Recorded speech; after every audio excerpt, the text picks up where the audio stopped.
평강이 우리 성도들과 가정 위에 넘치시기를 주의 이름으로 축원합니다. 느부갓네살 왕이 평강할 때에 한 꿈을 꾸게 됩니다. 그리고 그것으로 말미암아서 번민하게 되지요. 그가 이 두려움에 빠진 이유는 하나님이 그 꿈 가운데 주신 그러한 이상 때문에 그렇습니다.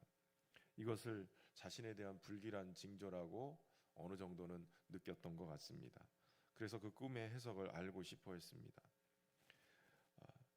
하나님이 이 이상을 보여주신 것은 하나님의 계시, 하나님이 열어주시지 않고는 알 재간이 없습니다.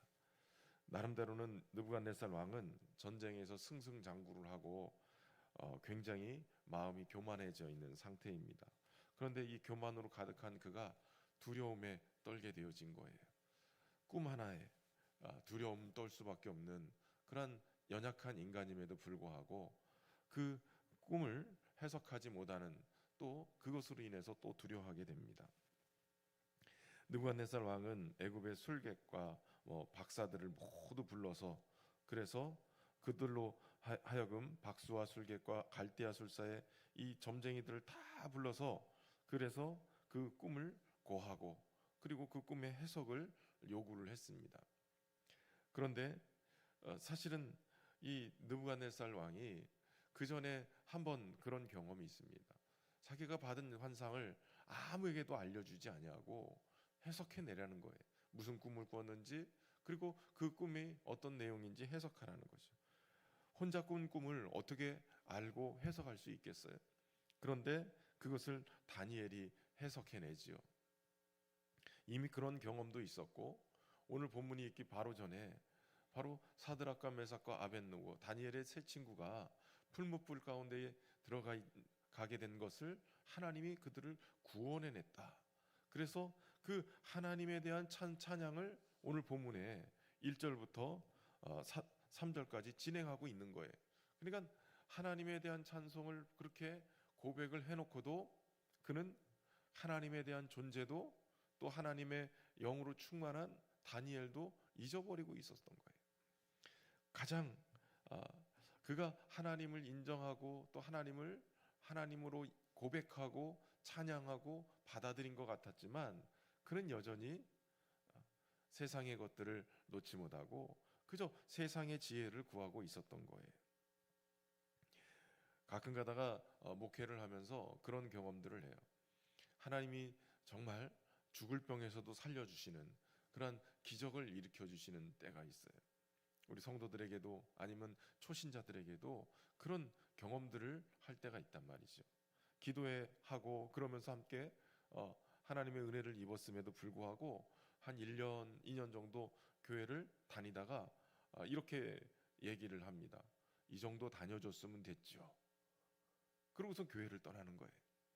그게 다녀준 거예요. 그래서 여러분, 믿음의 역사는 단순히 어떤 사건 때문에 일어난 것은 아니에요. 병을 고침을 받거나 또 무슨 기도 제목이 응답을 받았어요. 무슨 부채의 문제가 해결이 되고 내가 간절히 소망했던 어떤 기도 제목이 응답됐다고 그 사람이 믿음이 좋아지는 게 아니더라고요. 어떤 경험도 하지만 그러나 믿음의 역사는 정말 성령께서 우리 안에서 베풀어 주신 은혜의 역사예요. 그 믿음이 없이는 어떠한 기적이 일어나도 그저 다녀주는 것밖에 안 되더라고요. 그래서 기적을 굉장히 좋아하는데 기적이 믿음의 역사로 이어지는 것은 정말 은혜가 있어야 돼요.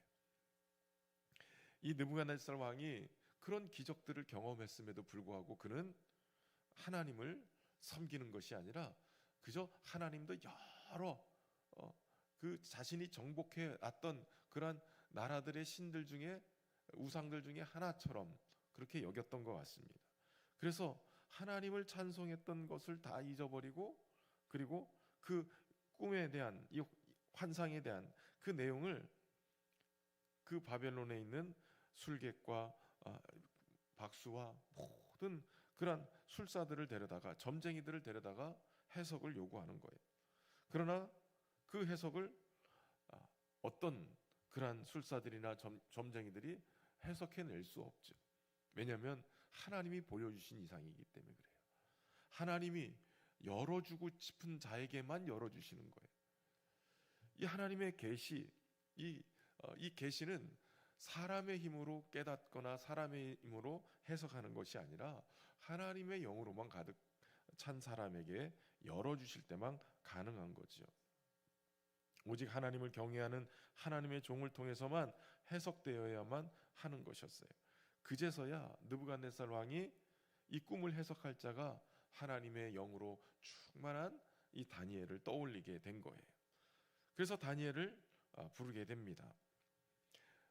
다니엘을 부르는 이 과정 속에 이렇게 보면 이 계속 다니엘을 뭐라고 표현하고 있냐면 그 안에는 거룩한 신들의 영이 있는 자라. 거룩한 신들의 영이 있는 자라. 뭘 잘 모르지만 그래도 하나님의 거룩한 영으로 충만한 사람이다 라고 계속 언급하고 있는 것을 보면 이 느부갓네살뿐만 아니라 주변의 사람들도 다니엘이 성령의 사람인 것을 알고 있었던 거예요. 여러분, 믿는 자들이 밖에 나가서 믿지 않는 자들에게도 야, 저 사람은 뭔가 좀 달라. 세상의 지혜로 충만한 게 아니라, 세상의 지식으로 충만한 게 아니라 저 사람은 우리와 좀 다른 하나님의 영으로 충만한 것 같아. 그런 얘기를 좀 들을 수 있어야 돼요. 그 하나님의 영으로 충만한 건 마치 무슨 뭐 귀신 씌어가지고 돌아다닌다는 그런 느낌이 아니에요. 세상의 지혜로는 도저히 헤아릴 수 없는 지혜, 세상의 지식으로는 도저히 그 깊이를 알 수 없는 그러한 지식들, 그저 부동산이 어떻게 올랐는지 이런 거에 그냥 완전히 능통한 그런 사람이 아니라 하나님의 말씀과 하나님의 나라, 하나님의 영이 계속 진행하시는 그 놀라운 하늘의 비밀들을 깨닫는 것이 더 중요한 것이에요. 저는 소망하기는 우리 성도들이 오직 하나님의 영으로 충만한 그러한 우리 성도들 되기를 주의 이름으로 축원합니다. 하나님의 영으로 충만하면 하나님의 세계가 보이고 하나님의 일하심이 보이게 되는 거예요. 아무리 얘기해도 하나님의 영으로 충만하지 않으면 꽃 하나 피는 것 가지고도 하나님을 볼 수 있어야 되는데, 세상에 움직이는 그 모습 속에서도 하나님이 보여져야 돼요. 여러분, 우리가 기도하는 것은 하나님의 역사하심이 기도 속에서 보이는 거예요. 기도하지 않으면 하나님의 일하심이 보여지지 않아요. 그러나 하나님의 영으로 충만해서 기도 가운데 하나님 앞에 나가면 당장에 죽을 것 같고 당장에 뒤집어질 것 같고 망할 것 같은데 하나님이 일하시는 게 보이는 거예요. 여러분, 하나님은 누구 편이시냐? 하나님의 영으로 충만한 사람의 편이에요. 주님의 몸된 교회는 하나님이 책임지시는 거예요. 하나님의 영에 충만한 사람들, 하나님의 사람으로 인정하고 세워놓는 그러한 사람들을 통해서 하나님은 하나님의 일을 해나가시는 것이고, 그러한 사람들을 통해서 교회를 세워가시는 거예요. 여러분, 분별이 있어야 되는데 이게 교회를 세워가는 일인지 아니면 이것이 교회를 망하게 하는 일인지 이걸 분별할 수 있어야 돼요. 내 안에 하나님의 일들을 하면서 기쁨을 잃어버리고 내 안에 하나님의 일이라고 그러면서 어느 순간인가 기도를 못하고 있으면 그건 하나님의 일이 아니에요. 기쁨이, 하나님이신 기쁨이 있어야 되고 내 안에서 더 은혜를 사모하고 더 기도하는 일을 할 수 있을 때 이건 하나님의 영에 충만해서 하나님의 일을 하게끔 하시는 일인 거예요. 근데 그게 아니라면, 또 누군가가 그런 얘기를 한다면 절대 믿지 마세요. 하나님의 영으로 충만하면 교회의 덕을 세우는 일을 해야 돼요. 그래서 교회는 하나님의 영으로 충만한 기도의 사람들로 세워져야 되는 거예요. 교회가 유지되고 교회가 부흥하고 성장하는 데 있어서는 절대적인 게 뭔지 아십니까? 새벽 기도예요. 새벽 기도. 교회의 기도를 깨우고 교회의 영적인 그러한 은혜들을 충만하게 받을 수 있는 그러한 통로가 어디냐? 새벽 기도예요. 그래서 목회자들 안에서는 그런 얘기가 통용돼요. 새벽 기도 인원이 그 교인들의 10분의 1이다. 그 교회의 성도들의 10분의 1이 새벽 기도 인원이라는 거예요. 그러니까 주일날 몇 명이 왔느냐 이게 중요한 게 아니에요. 새벽 기도 몇 명 나왔느냐 이걸 보면 우리 교회 성도들이 몇 명이다 이게 나온다는 거예요. 이렇게 보면 나오죠.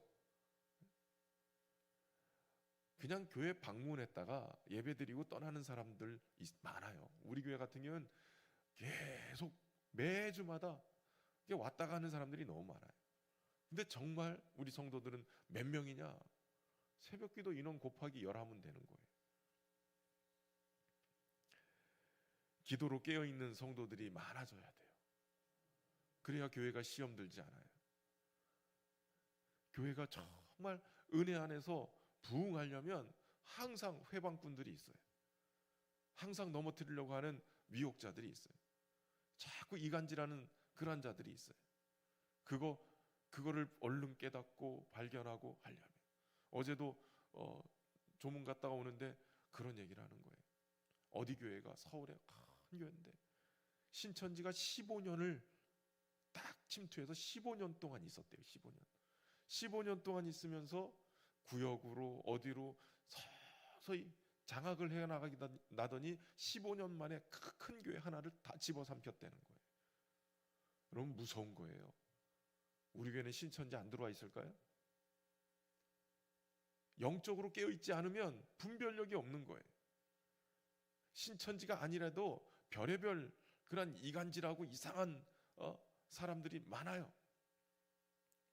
이상하게 하나님의 영에 충만한 것 같은데 아니고 교회를 허물려고 하는 그런 분열시키는 영으로 충만한 사람들이 여러 명 있어요. 거기에 넘어지지 않고 깨어있으려면 기도로 하나님의 영으로 충만해야 그게 가능한 거예요. 여러분, 기도로 예수님의 보혈로 교회를 덮을 때 그때 이 시험에서 이 어려움에서 빠져나올 수 있고 교회가 든든히 서게 되는 거예요. 저는 우리 신현교회가 그런 여러 어려움들이 있었지만 그러나 여기까지 하나님이 평안을 깨지 않고 성령이 하나 되게 하신 것 힘써 지키면서 올 수 있도록 인도해 주셨는데 그게 다 하나님의 은혜요 기도하는 여러분 때문인 줄로 믿습니다. 그러니까 새벽을 깨워서 기도하는 것만큼 중요한 게 없어요.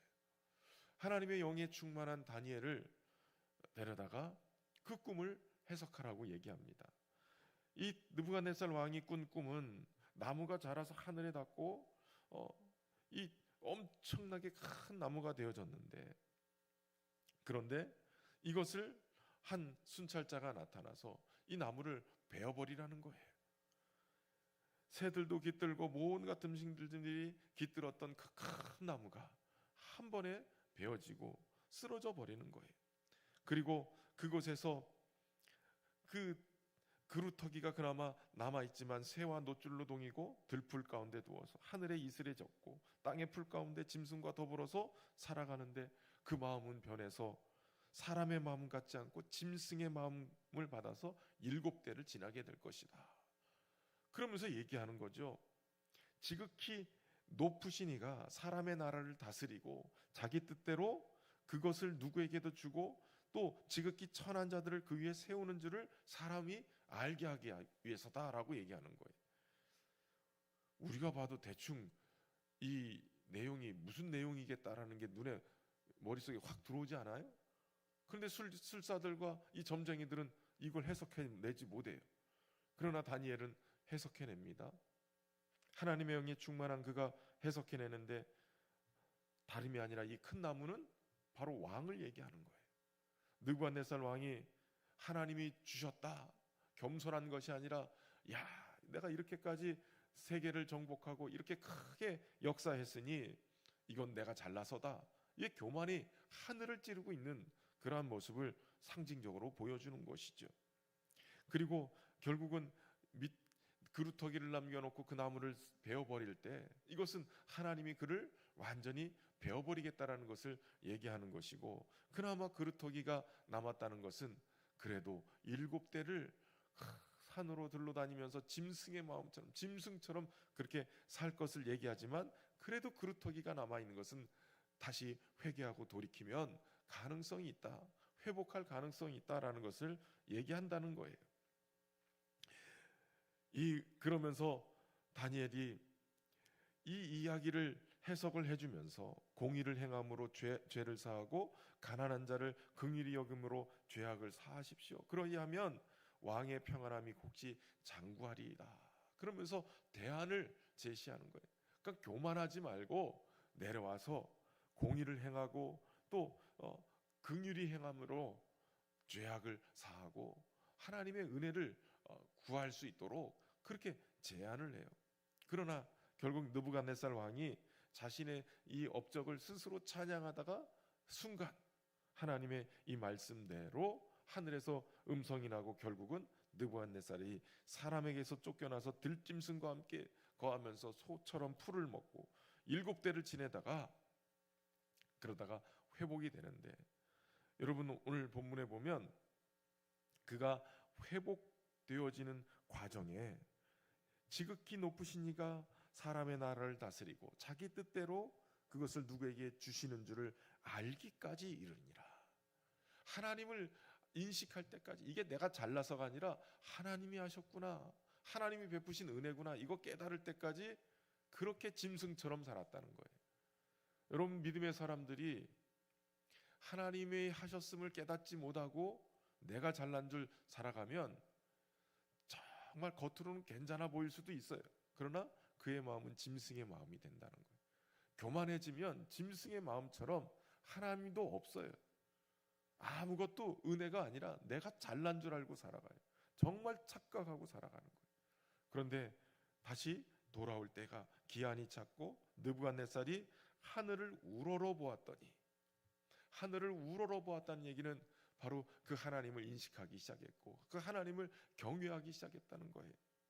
그랬더니 총명이 다시 돌아왔고, 그러면서 모든 영광도 돌아오고 위엄도 돌아오고 모든 모사들과 관리들도 다 내게 돌아오고 나라들도 돌아오는 역사가 일어나기 시작했다는 거예요.